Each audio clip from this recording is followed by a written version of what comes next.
Venga, amiga Giola, para corte de caja, historia política. Se cumplen este año 30 del magnicidio de Luis Donaldo Colosio.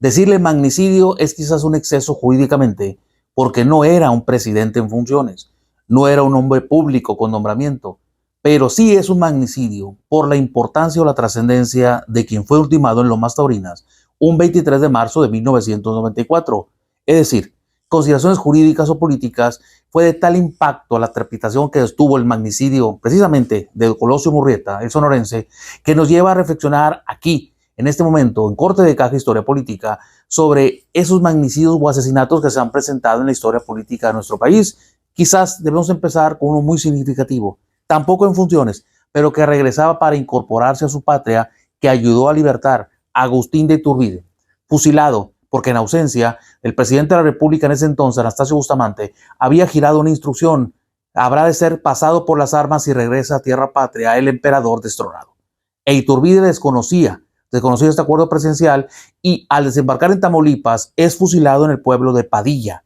He ahí uno de los primeros caídos en la lucha por el poder en la historia de México. El emperador Agustín Iturbide descansa, por lo tanto, en aquellas tierras tamaulipecas, producto de una instrucción que es, en ese sentido y de la perspectiva politológica, el asesinato como una expresión de la diferencia entre el pueblo.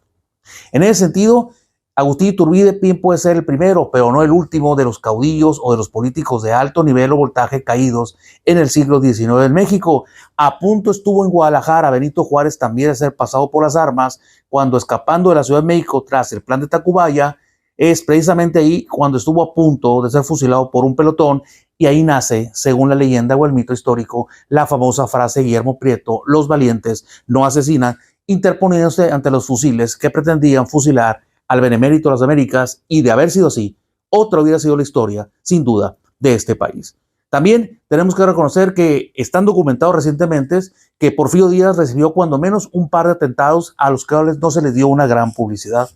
Pero, sin duda, fue la Revolución Mexicana a partir de 1910 una gran industria o motor de magnicidio y asesinatos. No podemos sino iniciar en este nuevo periodo de la historia turbia de México con el asesinato del presidente Madero y de su vicepresidente Pino Suárez. He ahí un asesinato fraguado desde el poder, no una sonada militar, sino un golpe de Estado fraguado precisamente por Victoriano Huerta, a quien le había depositado el presidente Madero su confianza. Otro asesinato destacado en la historia política nacional, precisamente el de Carranza, es decir, presidente en funciones como producto del desconocimiento de los orenses y de muchos generales afines a Carranza que no lo van a secundar con la revuelta del plan de Agua Prieta. Había caído ya también innumerables generales, como va a caer Zapata en su momento y va a caer Villa, pero ahí nos trasladamos a los intentos de asesinatos que tuvo en su momento el general Álvaro Obregón, ya como presidente, y sobre todo en la búsqueda de su reelección en 1928.